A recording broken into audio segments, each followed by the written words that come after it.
इन दिनों सारे देश में लोकतंत्र का उत्सव चल रहा है। लोग मतदान कर रहे हैं और इस सारे माहौल में नेशनल मीडिया, रीजनल मीडिया और यहाँ तक कि इंटरनेशनल मीडिया में प्रधानमंत्री नरेंद्र मोदी के इंटरव्यूज़ की धूम है। भारत के इतिहास में संभवतः पहला अवसर है जब चुनाव के समय किसी प्रधानमंत्री ने इतनी बड़ी संख्या में पत्रकारों को इंटरव्यू दिए हों, फीडबैक लिया हो, उनके साथ इंटरेक्ट किया हो। इसलिए एक और मीडिया गदगद है और दूसरी ओर खुद प्रधानमंत्री भारी बहुमत के साथ तीसरी बार शपथ लेने के लिए बिल्कुल तैयार हैं। खुशी और उत्साह के इस माहौल में मोदी जी ने भारत 24 को भी आज पटना में एक इंटरव्यू दिया। चैनल की ब्रिलियंट रिपोर्टर और एंकर आदिति नागर और पूर्णिमा मिश्रा ने यह इंटरव्यू प्रधानमंत्री जी के साथ किया है। तो आइए देखते हैं क्या कहते हैं नरेंद्र मोदी। कि सपनों की भाषा होती है। देश के 140 करोड़ भारतीयों को वो सपने देखने के लिए प्रोत्साहित करना और उन सपनों को पूरा करने के लिए अपने कंधों पर वो जिम्मेदारी लेकर चलने वाली उस शख्सियत का नाम है श्री नरेंद्र दामोदर दास मोदी, जो देश के प्रधानमंत्री हैं और भारत देश को दुनिया में मजबूत स्थिति में रखने वाले, जो माने जाते हैं अपने अटल और विटल विचारों के लिए। वो माने जाते हैं कि वो बड़े फैसले लेते हैं, लेकिन वही एक तरफ कभी कभी भावुक भी हो जाते हैं। भावुक अपने देश के गरीबों के लिए, महिलाओं के लिए, युवाओं के लिए, किसानों के लिए और भावुक मां के लिए। तो आइए बिना समय गंवाए, क्योंकि आपका व्यस्तता भरा शेड्यूल है सर, आपका बहुत बहुत स्वागत करती हूँ भारत 24 पर। मैं पूर्णिमा मिश्रा। आपके दर्शकों को मेरा नमस्कार और मुझे खुशी है कि आज मुझे आपके माध्यम से आपके दर्शकों से बात करने का मौका मिल रहा है। बहुत बहुत स्वागत है सर आपका। पहला सवाल मेरा यही है कि क्योंकि हम बिहार की धरती पर हैं, तो बिहार से जुड़ा हुआ सवाल यह है कि यहाँ की जो मुख्य विपक्षी पार्टी है आरजेडी, और जिस गठबंधन का वो हिस्सा है, वो लगातार ये कहते हैं कि आप सत्ता में आएंगे तीसरी बार तो आरक्षण खत्म कर देंगे। जब 2015 का विधानसभा चुनाव हुआ तब भी यही कहा गया, 2024 में भी यही कहा जा रहा है। तो इसको लेकर आप क्या कहेंगे? क्या कभी इस देश के मीडिया ने इस प्रकार से जो कहते हैं उनको 10 सवाल पूछे हैं क्या कि तुम लाए कहां से, किस आधार पर कह रहे हो? हम तो अटल जी के समय भी सरकार चलाते थे, हमारे समय भी सरकार चला रहे हैं। क्या ऐसी एक घटना है क्या जिसके आधार पर कहते हो?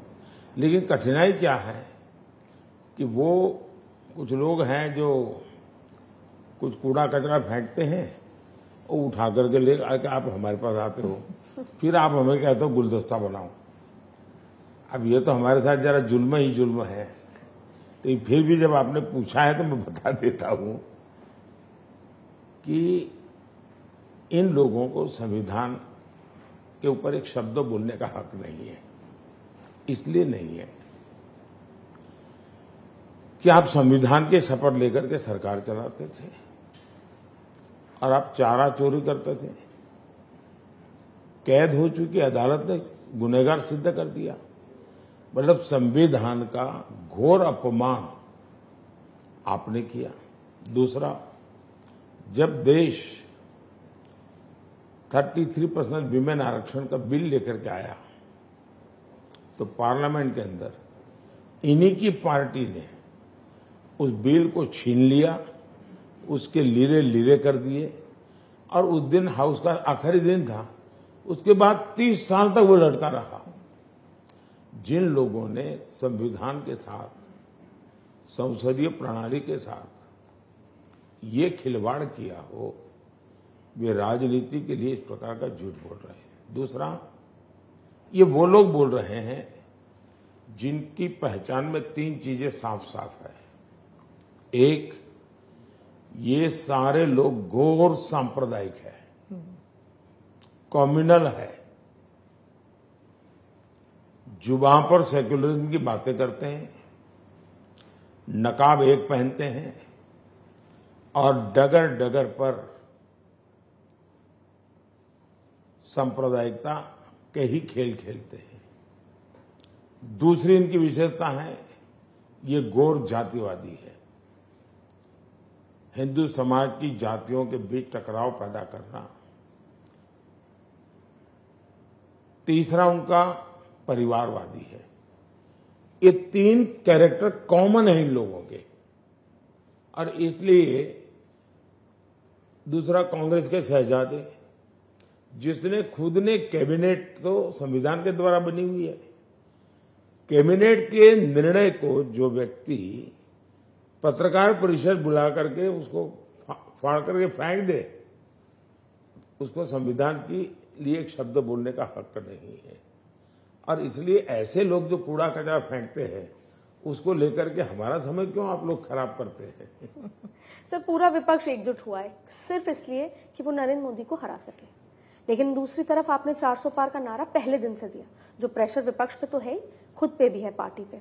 ऐसे में आज की तारीख में 5वें चरण के बाद आप अपने आप को कहाँ महसूस करते हैं? आप करीब हैं 400 पार? पहली बात है, मुझे खुशी होती अगर विपक्ष एक हुआ होता तो। स्थिति ये है, एक हुआ ही नहीं है। इंडिया अलायंस बना, उसने एक काम किया, फोटो ऑप का। जी।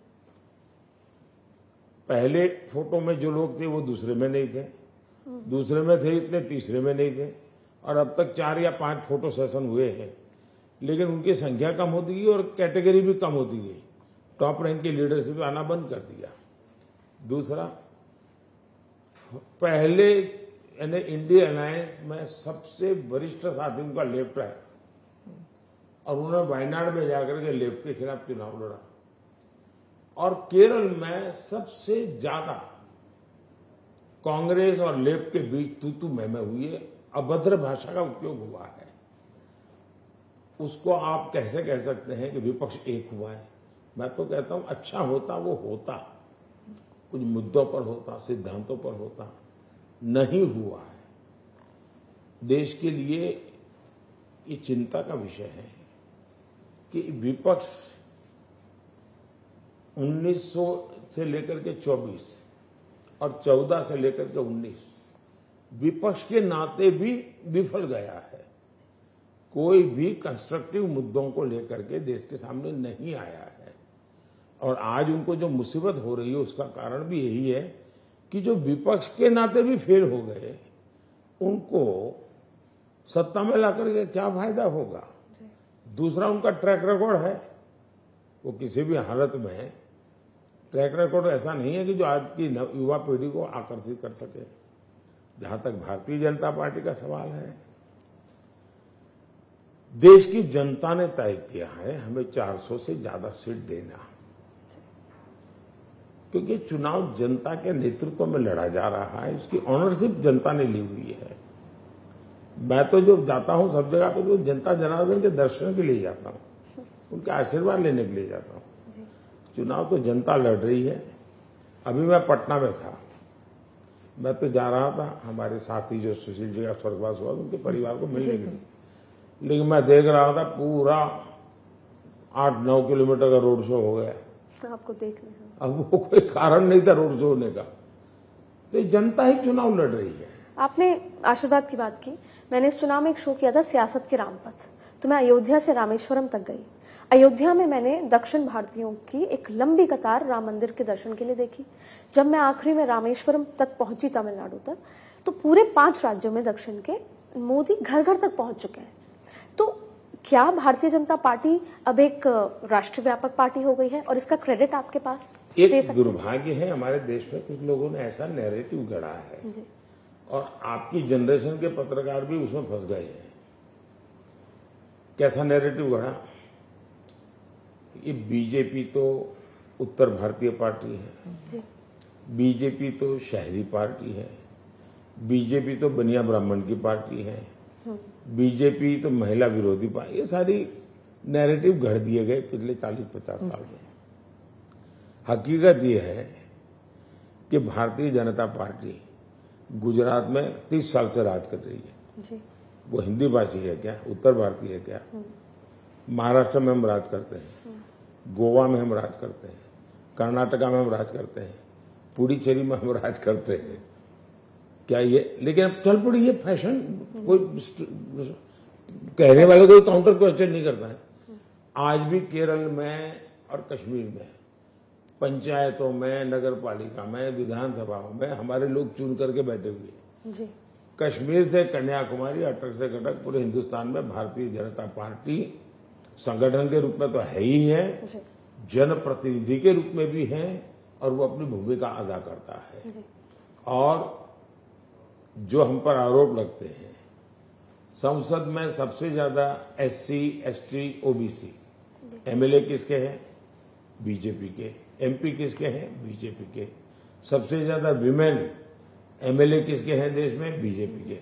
सबसे ज्यादा विमेन MP किसके हैं? बीजेपी के। सबसे ज्यादा किसान MP किसके हैं? बीजेपी के। सबसे ज्यादा ग्रामीण बैकग्राउंड के बीजेपी किसके MP किसके हैं? बीजेपी के। लेकिन एक झूठ नैरेटिव चल रहा है। बिल्कुल सर। उसी नैरेटिव में लगातार नैरेटिव पे नैरेटिव गढ़े जा रहे हैं। लेकिन आपने एक बड़ी बात मंच से बोली कि भ्रष्टाचार को जड़ से खत्म करूंगा और भ्रष्टाचारियों ने जो पैसा लूटा है वो मैं जनता को वापस लौटाऊंगा। बहुत महत्वपूर्ण सवाल है ये प्रधानमंत्री जी कि ये संभव कैसे होगा, और जब भी भ्रष्टाचार पर आप कोई कार्रवाई करते हैं तो फिर से एक नैरेटिव कि ED, CBI उसका आप इस्तेमाल करते हैं। 2014 में मैं देश की जनता से आशीर्वाद इसी मुद्दे पर लेकर आया हूं। भ्रष्टाचार से देश को बहुत नुकसान हो रहा है। तो पहला मेरा काम था मेरी सरकार को उससे दूर रखना। अभी तक मेरी सरकार पे कोई आरोप नहीं लगा है। दूसरा मेरा काम था एजेंसी को खुली छूट दे देनी कि भाई कानून नियम से जो होता है आप करते चलो। अब सवाल 2004 से 2014 तक जिन्होंने सरकार चलाई उनको पूछना चाहिए कि ED उस समय भी तो था, कानून उस समय भी था, तनख्वाह उस समय भी लेते थे, अफसर उस समय भी बैठे थे, बंगलों, गाड़ी, सब कुछ था उनके पास, काम क्यों नहीं करते थे भाई? 10 साल में 35 लाख रुपया उन्होंने जब्त किया था। इस 10 साल में 2200 करोड़ जब्त किया है। अब नोटों के ढेर देख रहे हैं आप। आपने तो जाकर के ED को स्पेशल पुरस्कार देना चाहिए, ED को फूलमालाएं करनी चाहिए। मुझे बताइए, कोई मान लीजिए ड्रग्स का सामान किसी के पास पहुंच रहा है और किसी पुलिस ने पकड़ लिया, तो आप उस पुलिस को सम्मान करेंगे कि नहीं करेंगे? कोई गुनहगार सालों से नहीं पकड़ा जाता, पकड़ा तो आप सम्मान करेंगे? तो ED 2200 करोड़ रुपया चोरों का पकड़ा है, सम्मान करना चाहिए। तो गाली कौन दे रहे हो भाई? उसका मतलब है कि आपको डर है कि आपकी तरफ आ रहा है कुछ, इसलिए गाली दे रहे हैं। जी, आपने कहा आपकी तरफ आ रहा है, तो वैसा ही एक और आरोप लगाया गया उस पार्टी की तरफ से जो खुद को स्वयंभू कट्टर ईमानदार पार्टी कहती है। इसमें ईमानदार शब्द है, नाम है आम आदमी पार्टी। कहते हैं कि आप लोग ऑपरेशन झाड़ू चला रहे हैं और वजह इसकी ये है कि वो ही हैं जो आपको रिप्लेस कर सकते हैं। अच्छा है कि ऐसी चीजों में अन्ना हजारे जो कहते हैं वो मान लीजिए बस। मुझे बीच में मत डालिए। तो फिर अन्ना हजारे जी का बयान आया है जी, उनको ही, मुझे बचपन मत डालिए। सर ये कांग्रेस के मणिशंकर अय्यर साहब का जो प्रेम है पाकिस्तान के लिए या भय है या जो भी चीज है, वो कहते हैं कि पाकिस्तान से डरना चाहिए, उनके पास एटम बम है। आप इसको कैसे देखते हैं? ऐसा है कि सवाल मणिशंकर जी का नहीं जी, पूरी कांग्रेस पार्टी की सोच यही है। हमारी सेना सर्जिकल स्ट्राइक करे, वो उसके ऊपर क्वेश्चन करे, हमारी सेना एयर स्ट्राइक करे, उस पर क्वेश्चन करे। उनका एक सीनियर व्यक्ति ये कहे कि ये हमारे जो 26/11 हुआ और जो पुलिस के अफसर मारे गए, किसी पाकिस्तानी नहीं मारे, हमारे ही लोगों ने मारे हैं। जी, ये ना आप उनको सर्टिफिकेट देते घूम रहे हो। समझौता एक्सप्रेस में बम ब्लास्ट हुआ, वो कहते हैं हमारे लोगों ने किया। अब जब कांग्रेस के आपको 2 डजन ऐसे स्टेटमेंट मिल जाएंगे। अब तो पाकिस्तान के लोग भी कांग्रेस के स्टेटमेंट को तारीफ कर रहे हैं, उसको रीट्वीट कर रहे हैं। जी, जी। आपके ऊपर एक और आरोप लगता रहा जो इस तस्वीर के साथ पहले ही झूठा साबित होता है कि आप मीडिया से बात नहीं करते, आप मीडिया को इंटरव्यूज नहीं देते, जो आप अभी दे रहे हैं और हम आपसे बात कर रहे हैं। लेकिन दूसरी तरफ राहुल गांधी हैं जो मीडिया को इंटरव्यू तो नहीं देते, लेकिन मंच पर बैठकर अखिलेश यादव के साथ चिट चैट करते हैं, वो भी आपके बारे में। ऐसा है, मुझे इन चीजों में इंटरेस्ट नहीं है। मैं उस चीज कौन क्या करता है, मैं कहाँ टाइम खराब करूं। जहां तक मेरा सवाल है, मैं लगातार मिलता हूं, हर विषय पे बात करता हूं, मैं टेलीफोन पर भी बात करता हूं, और मेरे सबसे ज्यादा मित्र और सबसे ज्यादा पत्रकारों को नाम से अगर कोई बुला सकता है तो मैं बुला सकता हूँ। बिल्कुल सर, मैं साक्षी हूं। तो ये जो, लेकिन आप ये ऐसे झूठे नैरेटिव लेकर के आप भी चलते रहते हो, क्या करेंगे।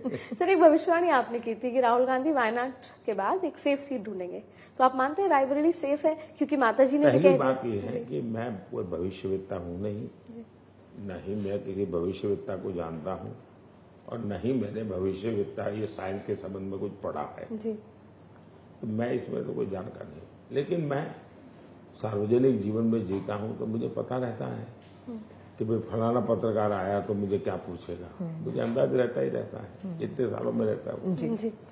तो वैसे मुझे इन परिवार का भी अंदाज है कि बाएं पैर पहले रखेंगे तो क्या मतलब क्या, और दाहिना पैर पहले रखेंगे क्या मतलब है, मुझे इसकी समझ है। तो मैंने उसी दिन पार्लियामेंट में कहा था कि इनके सीनियर लोग चुनाव नहीं लड़ेंगे, ये राज्यसभा में आएंगे। तो हुआ वही, मैडम सोनिया जी चुनाव नहीं लड़ी। मैंने दूसरा कहा था कि अब उत्तर प्रदेश से भाग जाएंगे, अमेठी से, वो वायनाड गए। मैंने ये भी कहा था वायनाड में नहीं जीत पा रहे हैं, इसलिए वायनाड की पोलिंग के बाद वहां के लोगों को अंधेरे में रख करके वो दूसरी सीट की तलाश में है। मैं आज भी कहता हूं वो रायबरेली से भी हारने वाले हैं। आप मुझे बताइए, रायबरेली में कोरोना के दिन याद कीजिए, सबसे कठिन दिन थे। जी।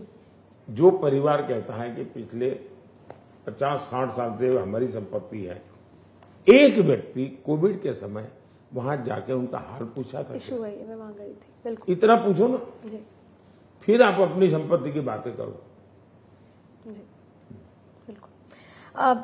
संविधान खत्म कर देंगे, प्रधानमंत्री मोदी दोबारा से सत्ता में आए। आपने शुरू में संविधान का जिक्र किया, 2019 में भी वही बात, 2024 में भी वही बात। राहुल गांधी हाथ में संविधान लेकर चलते हैं, कहते हैं ये संविधान बचाने की लड़ाई है। क्या मुद्दा विहीन है विपक्ष, आपको लगता है?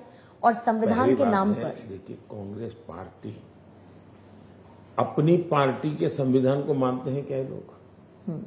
आपको याद होगा जब पंडित नेहरू प्रधानमंत्री थे तब कांग्रेस ने सिद्धांत और अपनी as per there constitution Tandon ji को राष्ट्रीय अध्यक्ष बनाया। पंडित जी को टंडन जी पसंद नहीं थे, तो उन्होंने कहा कि मैं वर्किंग कमेटी से इस्तीफा देता हूं। इतना बड़ा ड्रामा किया, आखिरकार टंडन जी को इस्तीफा देना पड़ा। सीताराम केसरी कांग्रेस पार्टी के अध्यक्ष थे, रातों रात उनको बाथरूम में बंद कर दिया गया, फिर उठा करके फुटपाथ पर फेंक दिया गया, और सोनिया जी प्रेसिडेंट बन गई। कांग्रेस पार्टी के संविधान को जो लोग नहीं मानते हैं, वो संविधान लेकर के कितना ही नाचे, देश के गले नहीं उतरेगा, कभी भी नहीं उतरेगा। सर, एक चीज समझना चाह रही थी मैं आपके लिए, वही एक नैरेटिव है कि आप मुस्लिम विरोधी हैं, लेकिन जब आप अरबिक कंट्रीज जाते हैं या दूसरे मुस्लिम देश जाते हैं तो वहां पे जैसा स्वागत सत्कार आपको मिलता है, सर्वोच्च आपको सम्मान मिलता है, तो ये एकदम विरोधाभास है इस बात में। इसको कैसे देखते इन दोनों को मिक्स मत कीजिए। जी। नंबर 1, जी। मैं मानता हूं कि भारत जैसे देश में हम सबको साथ लेकर के चलना चाहिए। भारत का संविधान किसी के प्रति भेदभाव की अनुमति नहीं देता है। भारत का संविधान किसी से पक्षपात करने की अनुमति नहीं देता है। मेरी पार्टी का सिद्धांत है सबका साथ सबका विकास। उसमें भी मैं एक कदम आगे चला हूं। मेरी जो वेलफेयर स्कीम्स है जी। उसका 100% सैचुरेशन, मतलब घर पाने योग्य लोग हैं 100% मिलना चाहिए।